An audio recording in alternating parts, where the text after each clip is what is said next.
वाले से भी उन पे चार्जेस हैं, और जो 9 मई का वाक़या है उसके साथ भी कड़ियां मिलती हैं कि फैज हमीद साहब की इन्वॉल्वमेंट है। वैसे सवाल यहाँ पे ये पैदा होता है कि जिस तरह से 9 मई को मिलिट्री इंस्टॉलेशंस पे, आर्मी की तनसीबात, आर्मी की अर्सनल्स पे और आर्मी के जो बाकी अदारे हैं उन पे यकदम लोग हमलावर हुए, तो इसका मतलब ये हुआ कि कोई अंदर का इम्पोर्टेंट फर्द था जिसने ये बता दिया कि आपने फलां जगहों पे फौरन हमलावर होना है, और वो सारी जगह उन्हें लोकेट कर दी गई थी आइडेंटिफाई करके, तो उन्हें बता दिया गया था। यानी बहुत सारे आर्मी ऑफिसर से जब बात होती है तो वो कहते हैं कि कुछ अदारे चूंकि जो उनसे मुतालिक नहीं हैं, जिनमें जॉब नहीं करते, जो उनसे रेलिवेंट नहीं है, रावलपिंडी, इस्लामाबाद या लाहौर के शहरों में होने के बावजूद आज तक ना तो उन्हें विजिट किया गया, ना ही उन्हें पता है कि कौन सा अदारा किस जगह पे वाक़ है।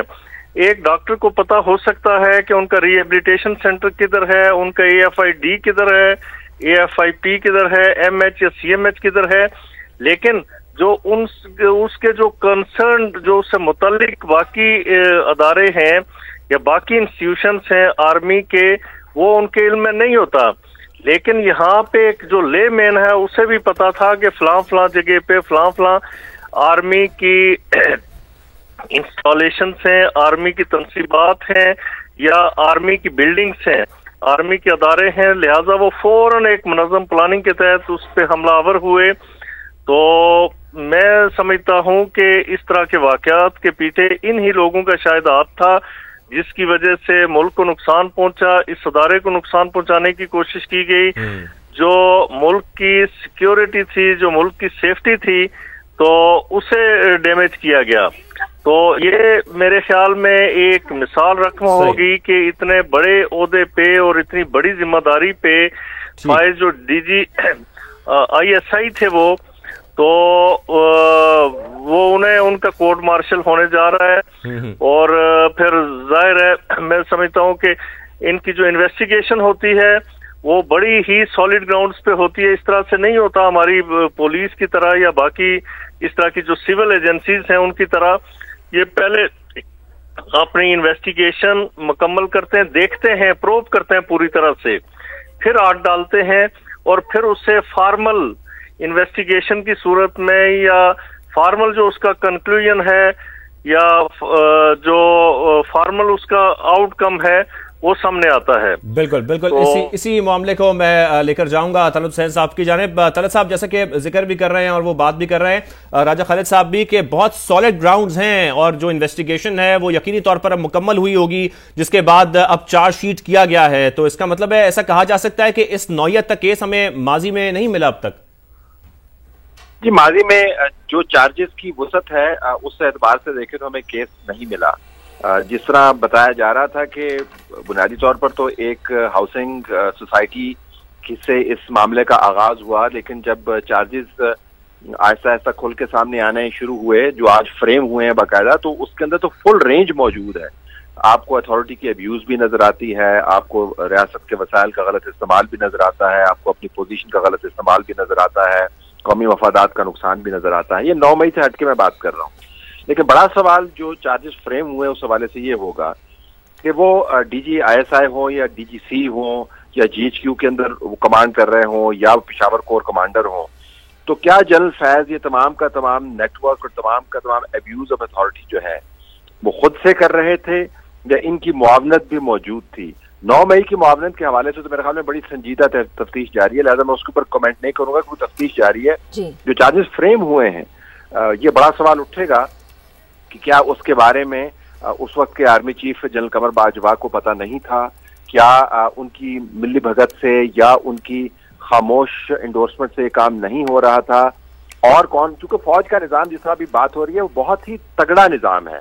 वो प्रमोशंस के निज़ाम से लेके, शिफ्टिंग के निज़ाम से लेके, अपनी इंटरनल ओवरसाइट के निज़ाम से लेके बहुत ही अच्छा प्रोफेशनल निज़ाम है। तो एक शख्स का इतने काम करना, इस अंदाज से काम करना कि उसका कोर्ट मार्शल बन जाए और बाकायदा एक बड़ा केस बन जाए गैर मामूली, और वो क्या अकेला काम कर रहा था? اگر اکیلا کام نہیں کر رہا تھا تو وہ پورا نیٹ ورک کون سا تھا, جو ان کی سپیریئرز ہیں ان کی کیا ذمہ داری تھی, جو ان کے پیئرز ہیں ان کی کیا ذمہ داری تھی, جو ان کے نیچے کام کرنے والے ان کی کیا ذمہ داری تھی. تو میرے خیال میں یہ معاملہ صرف ایک شخص تک محدود نہیں رہے گا. یہ نیٹ ورک جو اس وقت آپریٹ کر رہا تھا 9 مئی کے نیٹ ورک کی طرح جو ان کی ریٹائرمنٹ کے بعد سامنے آیا, اس وقت کے نیٹ ورک کے بارے میں بڑی سنجیدہ ایشوز ہیں, اور اس وقت جو لوگ اہم پوزیشن پر موجود تھے, جو جنرل فیض کو بیک کر رہے تھے, پروموٹ کر رہے تھے, سپورٹ کر رہے تھے, ٹرانسفر کر رہے تھے, عہدے دے رہے تھے, ان کی بھی کلی ذمہ داری اسٹیبلش کرنی ہوگی. صحیح, ٹھیک ہے. طلعت صاحب آپ کا کامنٹ آ گیا. ملک صاحب آپ کی طرف آتے ہیں. چارج شیٹ کے حوالے سے میرا سوال یہ ہے کہ چارج شیٹ میں فیض حمید پر 9 مئی سے جڑے پرتشدد واقعات بھی شامل ہیں. فیض حمید نے پرتشدد واقعات میں مذموم سیاسی عناصر سے ملی بھگت کی. جیسا کہ طلعت صاحب فرما رہے تھے کہ جو اس وقت ایک پوری ٹیم تھی, جو پورا ایک نیٹ ورک تھا, غالباً یہ کہہ سکتے ہیں کہ شاید سب کو معلوم تھا. اور اگر یہ حقیقت میں مبنی بات ہے تو کیا فیض حمید کے علاوہ اور بھی لوگوں کے پھر نام سامنے آئیں گے, اور بھی لوگ جو ہیں وہ ہمیں کٹہرے میں جاتے ہوئے نظر آئیں گے, یا صرف معاملہ فیض حمید تک ہی رہے گا؟ ممکنہ طور پر ان کے کچھ ساتھی تو ہوں گے, کیونکہ 9 مئی کی تفتیش جاری ہے, ابھی اس میں ان کو چارج شیٹ نہیں انہوں نے کیا. اسی طریقے سے اگر آپ اینڈ پہ جائیں تو وہ کہتے ہیں کہ ان پرتشدد واقعات اور بد امنی کے واقعات میں 9 مئی سے جڑے واقعات بھی شامل ہیں, لیکن اس کی ابھی تفتیش جاری ہے. اسی طرح انہوں نے آگے جا کے کہہ رہے ہیں کہ متعدد پرتشدد واقعات میں یہ لفظ کا چناؤ بڑا سخت ہے, مذموم سیاسی عناصر کی ایمان پر اور ملی بھگت از ویری امپورٹنٹ اسٹیٹمنٹ, ملی بھگت بھی شامل تفتیش ہے.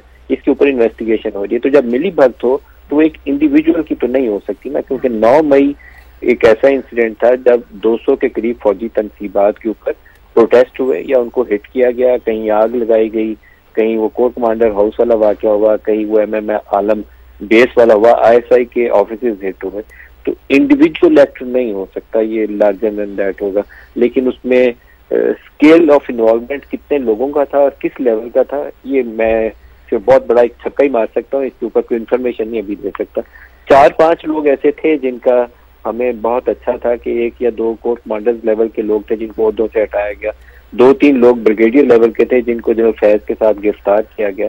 تو اس سے زیادہ کچھ کہنا کافی مشکل ہے کہ ہم ایزیوم کریں یا گیس ورک کریں کہ کون کون ہو سکتا ہے. اس کے اوپر آئی تھنک یہ جو ان کی انویسٹیگیشن کا پروسیس آگے چلے تو بہت مناسب ہوگا کہ پوری رپورٹ اس کی پبلش کی جائے, تاکہ سب کو پتہ چلے کہ اگر ایک آرمی چیف کے خلاف, سٹنگ آرمی چیف کے خلاف کوئی ایسی کوشش کی گئی تھی اور اس کے اندر پولیٹیکل ایلیمنٹ بھی انوالومنٹ تھی اور کچھ آرمی کے سرونگ یا ریٹائرڈ لوگوں کا بھی رول تھا, تو کیا رول تھا, اس کی ایکسٹینٹ کیا تھی, اور اس کے متعلق سزا کا جو عمل ہے کتنے شفافیت کے ساتھ آگے چلا ہے. یہ ساری چیزوں کی ایک اہمیت ہوگی اس معاملے کو آگے لے جانے کے لیے.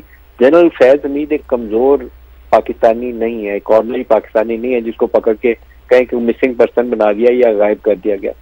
فارمر DGI ہیں, فارمر کور کمانڈر ہیں, اور پچھلے کہہ لیجیے کہ 6-7 سال کے عرصے میں DGC سے لے کر DGI بننے تک, اور جب تک وہ کور کمانڈر بھی رہے اس عرصے کو بھی شامل کر لیں تو یہ 5-6 سال کا عرصہ تو وہ بہت پاورفل پرسنالٹی تھے پاکستان میں, موور اینڈ شیکر تھے. پاکستان کی سیاست کس رخ میں جائے گی, کہاں پر اگر سیاسی جو لیڈرز ہیں یا پولیٹیکل پارٹیز ہیں پوزیشن اختیار نہیں کرنی تو ان کو اکٹھا کیسے کرنا ہے. اور سارے اچھے بچوں کی طرح ان کے کہے پہ اکٹھے بیٹھتے بھی تھے, وہ خواہ نون لیگ کے ہوں یا باقی جماعتوں کے ہوں. اگر ان کے اوپر الزام یہ ہے کہ یہ PTI کو سپورٹ کر رہے تھے تو ذات خود بہت بڑا ایک چارج ہے. تو یہ ساری چیزیں جیسے جیسے یہ انویسٹیگیشن کھلیں گی تو ویسے ویسے ہمارے سامنے آئیں گی.